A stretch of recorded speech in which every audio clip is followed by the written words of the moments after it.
1870, that's when it finally happened. The social gospel addresses social problems, bettering the people with biblical morals. Gilded age gap advocates say that's a no-no.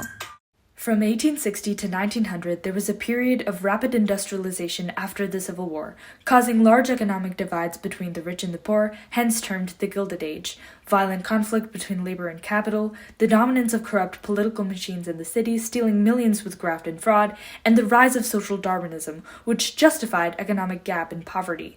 The social gospel was a movement of U.S. Protestants who fought to address the current social ills, like the rise of urban poverty, and believed that honest government and just laws would improve society. Darwin's On the Origin of Species led many Americans to stray away from traditional church ideas, while Carnegie's Gospel of Wealth argued that wealthy Americans had a responsibility to use their money to better society. The failure of Reconstruction also led to the loss of civil rights of African Americans, with the Jim Crow laws in the 1870s and the Supreme Court case Plessy v. Ferguson in 1896, which legalized racial segregation, leading a small faction of supporters of the social gospel to advocate for equal civil rights. In this political cartoon called The Social Gospel Tradition, the historical context was during the Gilded Age, with extreme economic divide between the rich and the poor due to the domination of big businesses in economy. Believers in the social gospel thought that donating to the poor was their responsibility. The purpose was to convince the audience of American Protestants or wealthy Americans to give money and support the church instead of the corrupt businesses. The point of view was that the businesses were full of corruption and that it was better to give money to the church because that money was used in ways to benefit society. It's Washington, Gladden's on it, social justice proponent. Aiding unions, no corruption, discrimination's pathetic. Darwinism, survival of the fittest. Disagreed and helped driven poverty. Reconstruction failed, now we need civil rights for equality. Make a wish. Articles, books, Gladden spread awareness. Modernized Christian thought, promote social justice. Settlement homes provided health care, education to poor. In this excerpt, Gladden highlights the inequalities in American industry and labor, pointing out the corruptness in business and how the church has an obligation to interfere with the matter.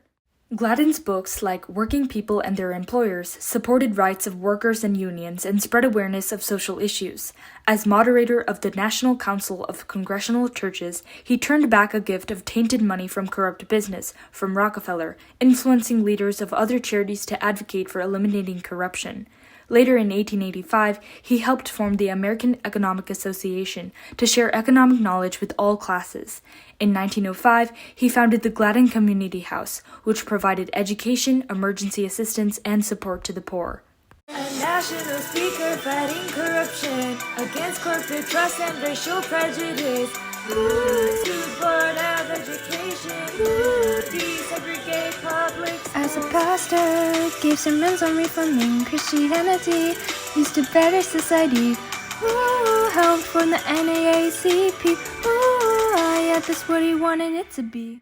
In the 1880s, Gladden sued the Columbus Public Schools to allow for integration, and as a result, the Columbus Board of Education voted to integrate some public schools in the area.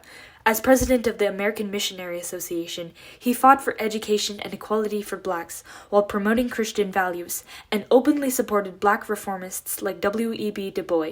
His sermon, Murder as an Epidemic, condemned lynching to the public, and he helped form the NAACP in 1909. Met with opposition from fundamentalists, straying from old Christian thoughts, reject reformists. Karl Barth criticized liberal theology, said it's too modernized, not what we want to be. Fundamentalists, who were strict followers of traditional Christianity, criticized the social gospel as abandoning the fundamentals of their faith, the divinity of God, and the Bible, leading to many churches rejecting social reform as a whole. Later, in the 1930s, Karl Barth, a theologian, criticized the gospel as altering Christianity to fit the needs of the middle class and social reform. MLK Jr. screaming, social gospel's what inspired him.